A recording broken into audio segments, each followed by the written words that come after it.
नमस्कार मित्रों, मैं आपसे जीवन के आयामों के बारे में बात कर रहा था।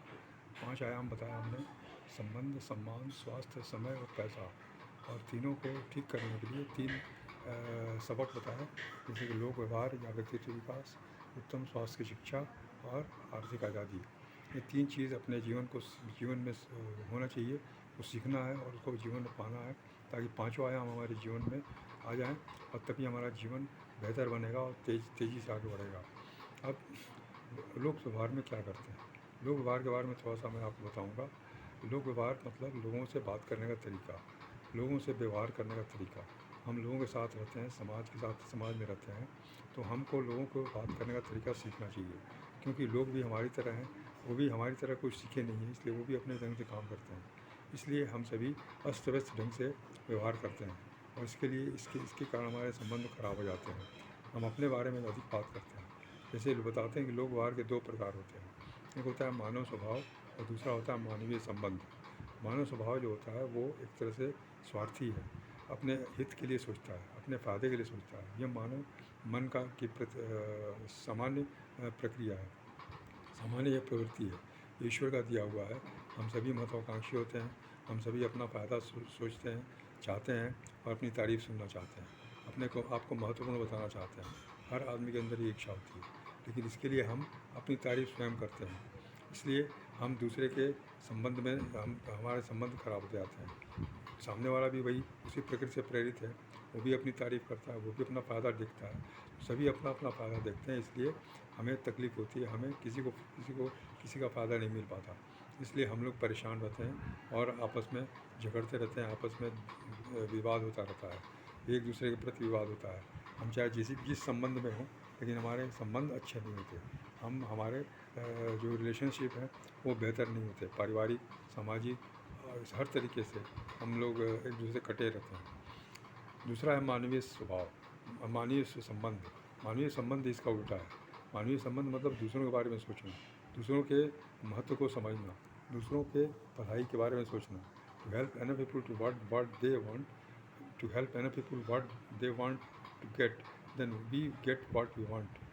हम लोग दूसरों को मदद करते हैं तो उनकी चाहत को चीज़ दिलाने में, तो हमें अपनी चाहत चीज़ मिलती है। अगर हम दूसरों को मदद करेंगे उनके सफलता के लिए, तो हमें अपनी सफलता मिलेगी। ये मानवीय संबंध हुआ।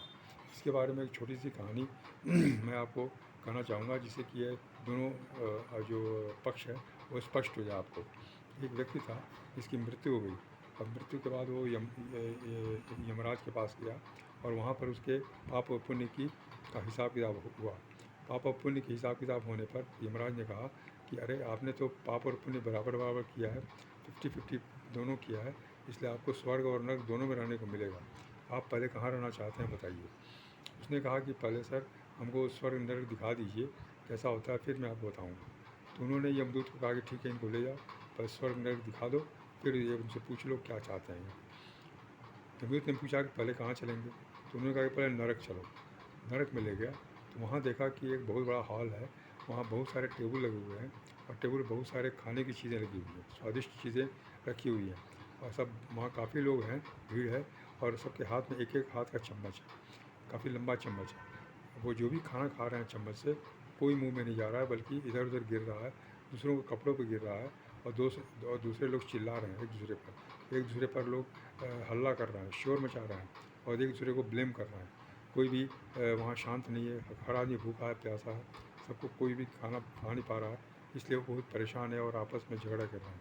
तो उस आदमी ने देखा और कहा कि अरे, ये तो सही में नरक है, यहाँ सब कुछ रहते हुए भी हम लोग भूखे मर जाएंगे, चलो स्वर्ग दिखा दो। फिर यमदूत स्वर्ग ले गया। वहाँ भी उसने देखा कि वैसे ही बहुत बड़ा हॉल था, और वहाँ भी बहुत सारे टेबल लगे हुए थे, बहुत सारे खाने की चीज़ें लगी हुई थी, और बहुत सारे लोग थे वहाँ भी, और उनके भी हाथ में एक एक हाथ का चम्मच था। लेकिन वहाँ पर देखा कि वो लोग एक दूसरे के मुंह में खिला रहे हैं चम्मच से, सब एक दूसरे के मुंह में खिला रहे हैं, सबके मुंह में खाना जा रहा है, और जो चाहता है वही खाना खा रहा है। तो लोग पूछते हैं कि आप कौन सा खाना खाना चाहते हैं, आप कौन सा डिश खाना चाहते हैं, और जब वो बोलता है तो उसे खाना खिलाते हैं। फिर वही पूछता है कि आप कौन सा खाना खाना चाहते हैं, आप बताइए, तो फिर वो जो बोलता है वो उसको खिलाता है। इस तरह से वहाँ पर एक दूसरे के लिए काम करते हैं लोग, एक दूसरे के हित में, एक दूसरे के चॉइस को पूरा करने के लिए काम करते हैं, इसलिए वहाँ पर स्वर्ग का वातावरण है। ये सोचने वाली बात है कि हम किस वातावरण में हैं। हम सिर्फ आत्म केंद्रित हैं। हम अपने बारे में जितना सोचेंगे उतना हम लोगों से दूर होते जाएंगे। हमारा संबंध और हमारा सम्मान आज इसीलिए घट रहा है क्योंकि हम अपने बारे में सोचते हैं, अपने फ़ायदे के लिए दूसरे का नुकसान कर देते हैं, अपने फ़ायदे के लिए दूसरे को धोखा देते हैं, झूठ बोलते हैं। इससे संबंध खराब हो जाते हैं। यही सबसे बड़ा हमारी समस्या है। इसको हल करने के लिए हमें लोक व्यवहार की सिद्धांतों को सीखना पड़ेगा। ये बहुत ही सिंपल है, बहुत ही आसान है, लेकिन आसान इसलिए नहीं है क्योंकि वो हमारी आदत में नहीं है। सिंपल इसलिए है कि वो कठिन नहीं है, मतलब वो हम कर सकते हैं, लेकिन आसान इसलिए नहीं है क्योंकि हमारी आदत में नहीं है।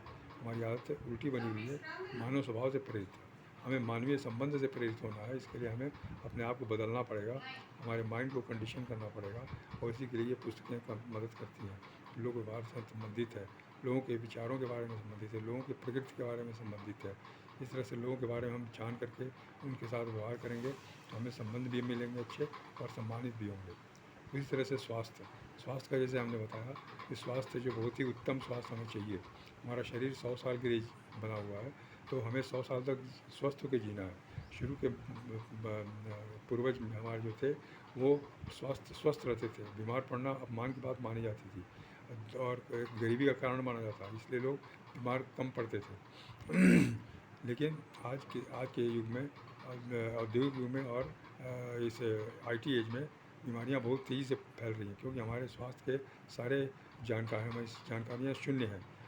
हम सिर्फ बीमारियों के बारे में जानते हैं, इलाज के बारे में जानते हैं, मेडिकल ट्रीटमेंट के बारे में जानते हैं, और हम यही चीज़ समझते हैं कि हमारा शरीर डॉक्टर है, डॉक्टर के भरोसे है और हॉस्पिटल के भरोसे है। हमें जो भी तकलीफ होगी हम डॉक्टर के पास चले जाएंगे और हॉस्पिटल चले जाएंगे, दवा खा करके या इलाज करके हम स्वस्थ हो जाएंगे। लेकिन ये सोच गलत है। हमें उत्तम स्वास्थ्य की शिक्षा लेनी चाहिए, उत्तम स्वास्थ्य के बारे में जानना चाहिए, ताकि हमारा शरीर का रख रखाव हम ऐसा कर सकें कि 100 साल तक वो स्वस्थ रहे। उम्र का कोई तकाजा नहीं होता, उम्र तो नंबर है, उम्र तो बीतेगा, इस समय के हिसाब में उम्र रहेगा। लेकिन हम जो ये उम्र का तकाजा बोलते हैं और अपनी गलतियों को छिपाने की कोशिश करते हैं, ये गलत है। हमारी गलतियाँ हैं, बहुत सारी गलतियाँ, हम जानते नहीं स्वास्थ्य के बारे में, इसीलिए हम अपनी गलती को छिपाने के लिए उम्र का हवाला देते हैं। लेकिन हमें यह जानना होगा कि हमारे उत्तम स्वास्थ्य के लिए क्या करना है। इसमें 4 डायमेंशंस होते हैं। पहला है रोज़ नियमित व्यायाम करना। रोज़ व्यायाम करना, व्यायाम का मतलब होता है कि हम 1 घंटे कम से कम सुबह में हम शरीर को मशक्क़त करें, शरीर को थोड़ा सा स्ट्रेच करें। हम या तो दौड़ें या टहलें, तेज़ रफ्तार में व्यायाम करें, साइकिलिंग करें, कोई भी ऐसी मशक्क़त वाला काम जिससे कि शरीर थोड़ा सा स्ट्रेच हो, उसमें सांस तेज़ हो जाए और पसीना आए। इस तरह के एक्सरसाइज करने से, 1 घंटे एक्सरसाइज करने से शरीर चुस्त तंदुरुस्त बना रहेगा। ब्लड का खून का प्रवाह शरीर में हर जगह बना रहेगा, हर जगह खून जाता रहेगा, पाचन शक्ति ठीक रहेगी, पेट ठीक रहेगा, हर तरीके से हर अंग अच्छे से काम करते रहेंगे। ऑक्सीजन की मात्रा ज़्यादा जाएगी। सुबह सुबह स्वच्छ हवा का ऑक्सीजन हमारे शरीर को प्रफुल्लित कर देता है, हमारे सांसों के द्वारा जाता है, इसलिए हम अधिक से अधिक सांस लेते हैं, गहरी सांस लेते हैं, चाहे दौड़ के, चाहे चल के, चाहे जैसे भी हो, ताकि वो अधिक से अधिक अच्छा ऑक्सीजन, अच्छी हवा अंदर जाए और लंग्स वगैरह में अच्छी प्रवेश कर सके, सफाई कर सके। इस तरह से व्यायाम बहुत आवश्यक है। उसके बाद दूसरा पॉइंट है positive mental attitude. Positive mental attitude का मतलब ये हुआ कि हमारा दिमाग इतना सकारात्मक रहे कि वो हम चिंताओं को वर्ण न कर सकें, चिंताओं को हम चिंताओं के दबाव ना आए, चिंताओं के दबाव में ना आए।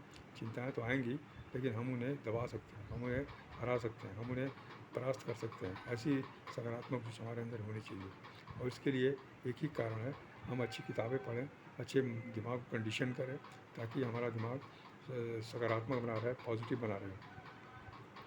तीसरा पॉइंट है एडेक्वेट रेस्ट,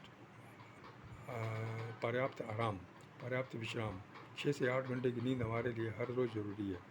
हम वयस्क हैं तो 6 से 8 घंटे, जो बच्चे होते हैं वो तो काफ़ी सोते हैं, 12 घंटे 14 घंटे सोते हैं, और सोने से ही उनका ग्रोथ होता है। इसलिए हमें भी विश्राम की ज़रूरत है। 6 से 8 घंटे हमें विश्राम करना चाहिए काम करने के बाद। उसमें क्या होता है कि हमारे शरीर की इंटरनल सर्विसिंग होती है। जितने हम गहरी नींद में सोते हैं उतना हम निश्चल रहते हैं और शरीर के अंदर की सर्विसिंग होती है। उसके अलावा हमारा खाना पचता है, डाइजेशन, हमारा सिस्टम उसी वक्त बढ़िया एक्टिवली काम करता है, ताकि कोई गैस ना हो। अगर हम डिस्टर्ब नींद में सोते हैं तो पाचन शक्ति कम खराब हो जाती है, गैस बनने लगती है, उसके कारण बहुत सारे तकलीफ़ें होने लगती है। इसलिए 6 से 8 घंटे की नींद होना बहुत ज़रूरी है। लेकिन ये नींद जो है मानसिक स्वास्थ्य पर ही डिपेंड करता है। अगर हम मानसिक रूप से सकारात्मक हैं, मानसिक रूप से पॉजिटिव हैं, तो हमें नींद आएगी। इसलिए यह दोनों चीज़ें संबंधित हैं। चौथी चीज़ है न्यूट्रिशन, पोषक तत्व लेना है हमें। पोषक तत्व लेने के लिए हम खाना खाते हैं, लेकिन खाना में हमें पोषक तत्व नहीं मिल रहा है क्योंकि उसमें बहुत सारे केमिकल्स मिले हुए हैं, बहुत सारे रासायनिक खाद मिले हुए हैं, रासायनिकता बनी हुई है, कई सारे उसमें एडिटिव्स मिलाए जाते हैं, प्रिजर्वेटिव्स मिलाए जाते हैं ताकि वो ताज़ा दिखे, लंबे समय तक ताज़ा दिखे। इसके कारण उसके अंदर न्यूट्रिएंट कम हो जाते हैं, बल्कि केमिकल की मात्रा बढ़ जाती है, और ये केमिकल हमारे शरीर के लिए हानिकारक होते हैं। तो हम खाना खाते हैं ज़रूर, लेकिन हम ये सोच के खाते हैं कि हम अच्छी चीज़ें खा रहे हैं, लेकिन उससे हमको न्यूट्रिशन नहीं मिलता, बल्कि वो केमिकल जाता है अंदर। तो दूध हम पी रहे हैं तो दूध के थ्रू केमिकल जा रहा है। अगर हम फल खा रहे हैं तो फल के थ्रू हमारे अंदर केमिकल जा रहा है। हरी सब्ज़ी खा रहे हैं तो उसके कारण भी हमारे अंदर केमिकल जा रहा है। तो इन केमिकल के कारण हमारे शरीर में तरह तरह की बीमारियाँ होती हैं, और ये अनजाने में होती हैं, हम जानते नहीं, हम सतर्क नहीं हो पाते, इससे हम इसको खाते रहते हैं और ये बीमारियाँ हमको ग्रसित करती रहती हैं। लेकिन अगर हम न्यूट्रिशन ऊपर से लें, vitamin, minerals, protein, antioxidant, phyto nutrients, ये सब चीज़ें अगर लें ऊपर से खाने के साथ साथ, तो हमें इससे उसकी कमी पूरी होगी, और साथ साथ जो शरीर की प्रतिरोधक क्षमता वो भी बढ़िया हो जाएगी, ताकि जो भी हम खाना खा रहे हैं बाहर का, उससे भी हमें उसके भी साइड इफ़ेक्ट्स को हमको झेलने की ताकत मिल जाएगी। इसलिए न्यूट्रिशन बहुत ज़रूरी है। इस तरह से 4 ये चीज़ें हैं जो हमें करना है। व्यायाम करना, सकारात्मक सोच रखना, विश्राम करना, 6 से 8 घंटे की नींद लेना, और न्यूट्रिशन लेना। ये चार चीज़ का ये डायमेंशन है जो उत्तम स्वास्थ्य हमारा रखेगा। तीसरी चीज़ आर्थिक आज़ादी। आर्थिक आज़ादी के बारे में आपको अगली बार बात करूँगा, क्योंकि ये थोड़ा विस्तार से बताने वाली चीज़ है, और ये बहुत महत्वपूर्ण है। हम लोग पैसे के प्रति बहुत आकर्षित रहते हैं, लेकिन पैसा जो है वो बड़ी चीज़ नहीं है। पैसा, इसका महत्व सिर्फ उतना ही है कि उससे हम सामान खरीद सकें, हम अपनी खरीदारी कर सकें, अपनी आवश्यकता की चीज़ खरीद सकें। इसके आगे पैसे का कोई महत्व नहीं। इसलिए मैं आपसे इसके बारे में अलग से बात करूँगा, और आप अच्छे से विस्तार से बात करूँगा। धन्यवाद, नमस्कार।